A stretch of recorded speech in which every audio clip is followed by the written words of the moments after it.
വിനായകൻ വിശ്വേട്ടനൊരു ജോലി റെഡിയാക്കി കൊടുത്തത് കണ്ട് അത് ഇഷ്ടപ്പെടാത്ത നന്ദിനി വിനായകനെ റൂമിൽ കതകടച്ച് ചോദ്യം ചെയ്തുകൊണ്ടിരിക്കുക.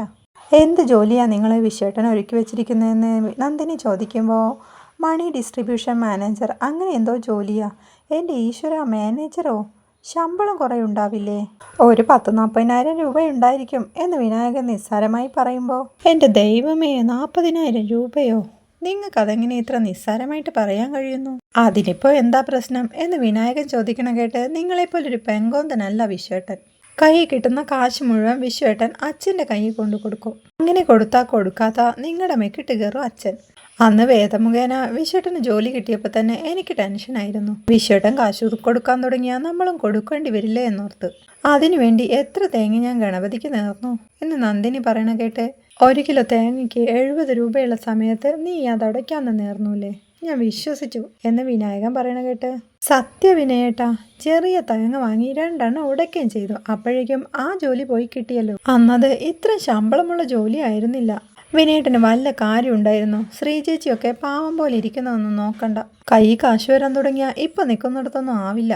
ആ വേദയായിട്ട് ചേർന്ന് നമ്മളെ ശരിക്കും ചവിട്ടി തേക്കും എന്ന് നന്ദിനി സങ്കടത്തോടെ പറയുമ്പോൾ ഞാനിപ്പോൾ എന്താ ചെയ്യേണ്ടതെന്ന് വിനായകൻ ചോദിക്കുമ്പോൾ നാളെ വിശ്വേട്ടൻ ആ ജോലിക്ക് പോകുമ്പോൾ ആ ജോലി കിട്ടരുത്, വേറെ ആളെ ഏർപ്പാടാക്കാൻ പറ.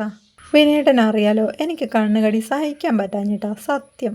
ഇത് കേൾക്കുന്ന വിനായകൻ സമാധാനമായിട്ടിനി ഞാൻ പറയുന്ന കാര്യങ്ങളൊന്ന് നിനക്ക് കേൾക്കാൻ കഴിയോ എന്ന് ചോദിക്കുന്നുണ്ട്. അപ്പോഴേക്കും ശ്രീജയുടെ വിശ്വത്തെ എങ്ങനെയും ജോലിക്ക് പറഞ്ഞു വിടാനായി ശ്രമിച്ചുകൊണ്ടിരിക്കുക.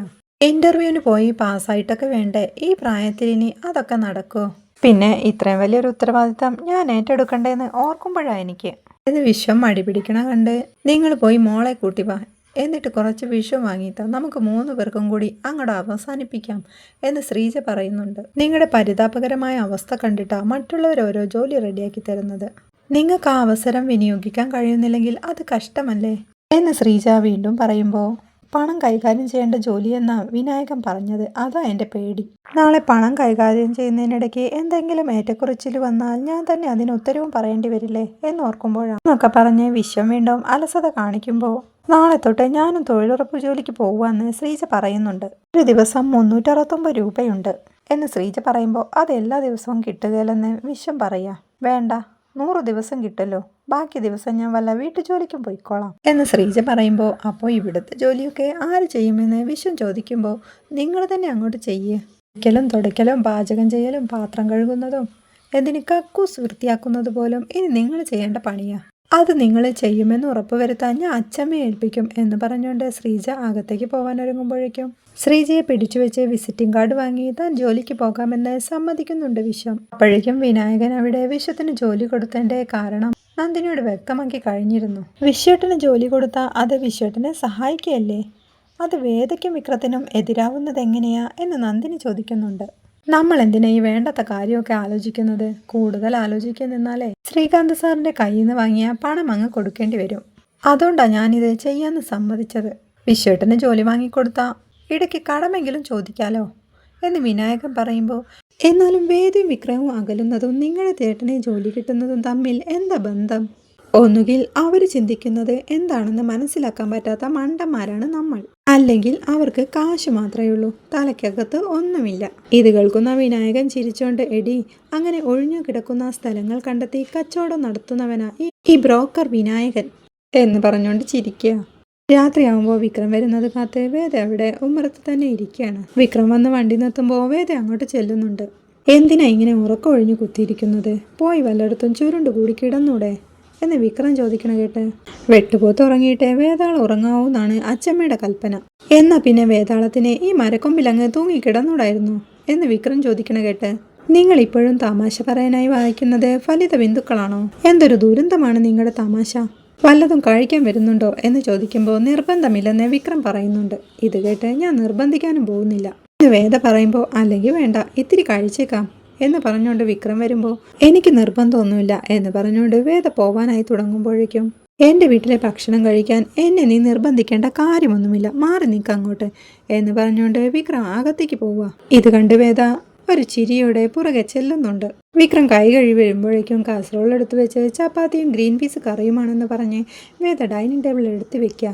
വിക്രം കഴിക്കാതിരിക്കുന്നത് കണ്ട് ഇനി എന്താ എടുത്തു തരണോ, എടുത്തങ്ങ് കഴിച്ചാൽ വളയൊന്നും ഊരിപ്പോവില്ല എന്ന് പറയണ കേട്ട് വിക്രം കമലാമ്മയുടെ റൂമിലേക്ക് എത്തി നോക്കുന്നുണ്ട്. ഇത് കണ്ട വിക്രം അമ്മ കിടന്നോ എന്ന് ചോദിക്കുമ്പോൾ ഇല്ല, അവര് ഇളയ മോന് ഭക്ഷണം വിളമ്പിക്കൊടുക്കണമെന്ന് വാശി പിടിച്ച് ആ മുറിയിലെ ബഹളം വെച്ചോണ്ടിരിക്കുക. ഞാൻ ചെന്ന് തുറന്നു വിടണോ എന്ന് വേദ ചോദിക്കണ കേട്ട് രാവിലെ നിന്റെ മുഖം കണ്ടപ്പോൾ ഞാൻ വിചാരിച്ചു ഉള്ള ഗ്യാസും പോയെന്ന്. ഇതിപ്പോ ആദ്യത്തേതിലും ഇരട്ടിയായല്ലോ ശൗര്യം എന്ന് വിക്രം ചോദിക്കണ കേട്ട് ചില കാര്യങ്ങൾ അറിയുമ്പോഴാണല്ലോ നമുക്ക് തിരിച്ചറിവുണ്ടാകുന്നത് എന്ന് വേദ പറയുമ്പോൾ അപ്പോൾ സ്വന്തം വീട്ടിൽ ഇനി കയറാൻ പറ്റില്ലെന്നറിഞ്ഞപ്പോൾ എൻ്റെ കഴുത്തിൽ മുറുക്കി പിടിച്ചല്ലേ എന്ന് വിക്രം ചോദിക്കുമ്പോൾ യെസ്, നിങ്ങൾക്ക് കാര്യങ്ങൾ വളരെ വേഗം മനസ്സിലാവുന്നുണ്ട് എന്ന് വേദ പറയുമ്പോഴേക്കും വിക്രം ചപ്പാത്തിയും കറിയും എടുത്ത് കഴിച്ചോണ്ടിരിക്കുക. എങ്ങനെയുണ്ടെന്ന് വേദ ചോദിക്കുമ്പോൾ വിക്രം അതിനെ കുറ്റപ്പെടുത്തി പറയാ. ഇത് കണ്ട് ഞാൻ ഉണ്ടാക്കിയതല്ല, നിങ്ങളുടെ അമ്മ ഉണ്ടാക്കിയതാണെന്ന് വേദ പറയുമ്പോൾ വിക്രം അവരെ പുകഴ്ത്തി സംസാരിക്കുന്നുണ്ട്. അമ്മ ശ്രീചേടത്തി അടുക്കളയിലുള്ളോണ്ട് വായ വെച്ച് എന്തെങ്കിലും കഴിക്കാൻ പറ്റുന്നുണ്ട് എന്ന് വിക്രം പറയുമ്പോൾ ഞാൻ നുണ പറഞ്ഞതാ, ഇത് ഞാൻ തന്നെ ഉണ്ടാക്കിയതാ, നിങ്ങളുടെ അമ്മ പറഞ്ഞു തന്ന പോലെയാ ഞാനിത് ഉണ്ടാക്കിയത്. രാവിലെ ഹോസ്പിറ്റലിൽ പോകുമ്പോഴേ എനിക്കറിയാമായിരുന്നു ശ്രീയേട്ട എന്നോട് അങ്ങനെയൊക്കെ പറയുമെന്ന്. പിന്നെന്തിനാ നാണം കേടാ അങ്ങോട്ട് പോയതെന്ന് വിക്രം ചോദിക്കുമ്പോൾ എല്ലാവരും ഒരുപോലെ പെരുമാറിയ ഈ ലോകം വളരെ മോശമായി പോവില്ലേ? നിങ്ങളിപ്പോഴും മോശമായിട്ട് പെരുമാറിയിട്ട് കൂടി ഞാൻ കൂടെ നിൽക്കുന്നില്ലേ?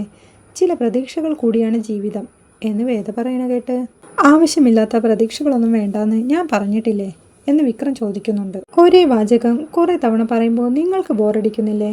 കേൾക്കുന്ന എനിക്ക് ബോറടിക്കുന്നുണ്ട്. ഞാൻ രാവിലെ പറഞ്ഞത് വളരെ സീരിയസ് ആയ ഒരു കാര്യമാണ് എന്ന് വേദ പറയുമ്പോൾ എന്താ അതെന്ന് വിക്രം ചോദിക്കുന്നുണ്ട്. രമ്യയുടെ പ്രശ്നം നമ്മൾ ഒരു വിധത്തിലാണ് സോൾവ് ചെയ്തത്, അല്ലാതെ ഇനിയും പ്രശ്നങ്ങൾ ഉണ്ടാവാം. നിന്റെ അച്ഛനും ചേട്ടനും അതല്ലാതെ വേറെ പണിയില്ലല്ലോ എന്ന് വിക്രം പറയുമ്പോൾ എൻ്റെ അച്ഛൻ അങ്ങനൊന്നും ചെയ്യില്ല എന്ന് വേദ ഉറപ്പോടെ പറയുമ്പോൾ നിന്റെ ചേട്ടൻ എൻ്റെ നേരെ ചെയ്യുന്ന ഓരോ ആക്രമണത്തിന് പിന്നിലും നിന്റെ അച്ഛനാണുള്ളത്.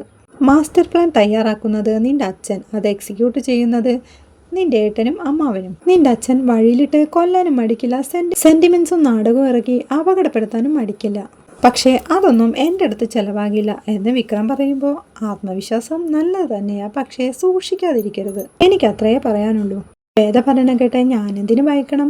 ഏതവസ്ഥയിൽപ്പെട്ടാലും രക്ഷിക്കാനുള്ള പോരാളിയായിട്ട് നീ ഇല്ലേ എൻ്റെ കൂടെ എന്ന് വിക്രം ചോദിക്കണ കേട്ട് പരിഹസിക്കൊന്നും വേണ്ട, എനിക്ക് പറ്റുന്ന രീതിയിൽ ഇതുവരെ ഞാൻ സഹായിച്ചിട്ടുണ്ട് എന്ന് വെച്ച് അവനവൻ സൂക്ഷിക്കുന്നതിലെ കുറവ് വരുത്തണ്ടല്ലോ എന്ന് വേദ പറയുമ്പോൾ ഉപദേശത്തിന് നന്ദി എന്ന് വിക്രവും പറയുന്നുണ്ട്. ഭക്ഷണം കഴിച്ചു കഴിയുന്ന വിക്രം പിന്നീട് വേദ പറഞ്ഞതുപോലെ പാത്രമൊക്കെ കഴുകി കമഴ്ത്തി വെക്കുന്നുണ്ട്. റൂമിലെത്തുമ്പോഴേക്കും വേദ അവിടെ നിലത്ത് കിടന്ന് ഉറങ്ങിയിരുന്നു. നിലത്ത് കിടക്കുന്ന അവളെ നോക്കി ഒറ്റ ചാവിട്ട് തന്നാലുണ്ടല്ലോ എന്ന് അവളുടെ നേരെ കാൽ ഉയർത്തിക്കൊണ്ട് കട്ടിലിൽ പോയി കിടന്നുറങ്ങുക.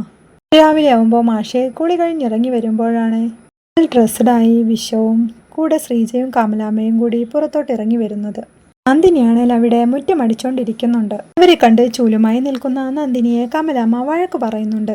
നന്ദിനി ആ ചൂലങ്ങ് മാറ്റിപ്പിടിക്കെ വിശ്വ ഇറങ്ങാൻ പോവല്ലേ? മാഷ് അവന്റെ വേഷമൊക്കെ കണ്ട് ലോട്ടറി വിൽക്കാൻ ഇപ്പോൾ ഇങ്ങനെയാണോ പോകുന്നത് എന്ന് ചോദിക്കുന്നുണ്ട്. അയ്യോ അച്ഛാ, ലോട്ടറി വിൽക്കാനല്ല, ഒരു ഇന്റർവ്യൂനാ.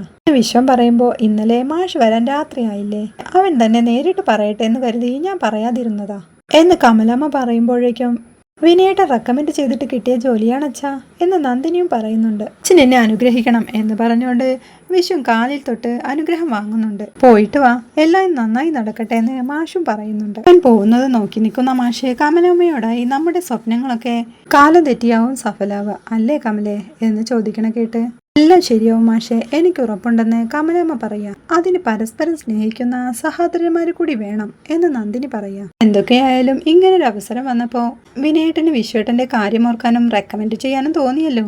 എല്ലാവർക്കും ഇങ്ങനെ തോന്നണമെന്നൊന്നുമില്ല. നന്ദിനി വീണ്ടും വിനായകനെ പൊക്കിക്കൊണ്ട് പറയുമ്പോൾ നന്ദിനി പറഞ്ഞത് ശരിയാ. ഒരമ്മയുടെ വയറ്റിൽ നിന്ന് വന്ന മക്കൾ പരസ്പരം ചേർത്ത് പിടിച്ചാലേ കുടുംബം നന്നായി പോവും. പക്ഷേ പലപ്പോഴും അത് തകരാറാവുന്നത് എപ്പോഴാണെന്നോ എന്ന് മാഷി ചോദിക്കുമ്പോൾ എപ്പോഴാ അച്ഛാ എന്ന് നന്ദിനിയും ചോദിക്കാം. കൂടപ്പിറപ്പുകൾ പരസ്പരം ചെയ്യുന്നതിന് കണക്ക് വയ്ക്കാൻ അവർക്ക് പങ്കാളികളായി പുറത്തുനിന്ന് ചിലർ വന്നു ചേരുമ്പോൾ അതാണായാലും പെണ്ണായാലും ഒരുപോലെയാ. ഉദാഹരണങ്ങൾ ഒരുപാടുണ്ട്. നമ്മളെപ്പോലെ ചെറിയ വീട് മുതൽ വലിയ ബിസിനസ് കുടുംബങ്ങൾ വരെ എന്ന് പറഞ്ഞുകൊണ്ട് മാഷ് അകത്തേക്ക് പോവുക. തന്റെ കാര്യമാണല്ലോ പറഞ്ഞതെന്നോർത്ത് നന്ദിനി അവിടെ ആകെ വിളറി നിൽക്കുക. കേൾക്കുന്ന കമലാമ്മ ചിരിയോട് ശ്രീജയെ വിളിച്ചോണ്ട് അകത്തേക്ക് കയറി പോവുക.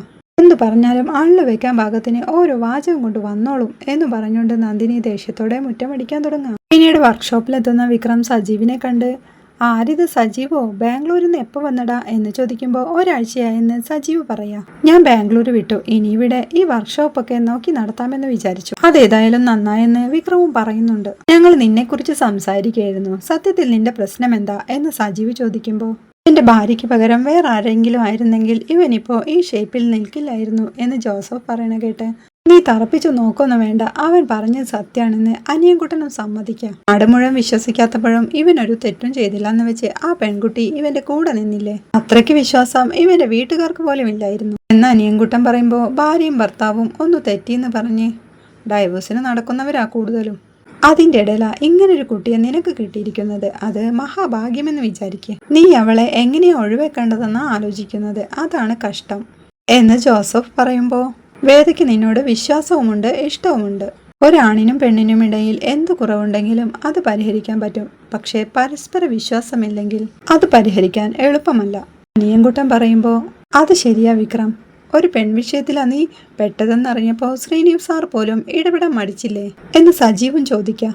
കേൾക്കുന്ന ജോസഫ് സ്റ്റേഷനിൽ നിന്ന് നിന്നെ ഇറക്കിക്കൊണ്ടുവന്നത് രാധയായിരിക്കും. പക്ഷേ ഈ ലോകത്തിന്റെ മുന്നിൽ നീ തെറ്റുകാരനെന്ന് തെളിയിച്ചത് വേദയല്ലേ എന്ന് ചോദിക്കുമ്പോൾ അതിനുവേണ്ടി വേദ മുന്നിട്ടിറങ്ങിയത് നിസ്സാര കാര്യമല്ല. നിന്റെ ജീവിതത്തിലെ ഇതിലും ബെറ്ററായൊരു ചോയ്സ് ഇനി ഉണ്ടാവാനും പോകുന്നില്ല എന്ന് സജീവ് പറയുമ്പോൾ എന്തോ ആലോചിച്ചുകൊണ്ടിരിക്കുന്ന വിക്രത്തെ കാണിക്കുന്നിടത്താണ് ഇന്നത്തെ എപ്പിസോഡ് അവസാനിക്കുന്നത്. വീഡിയോ ഇഷ്ടമായാൽ സപ്പോർട്ട് ചെയ്ത് സബ്സ്ക്രൈബ് ചെയ്യാൻ മറക്കല്ലേ.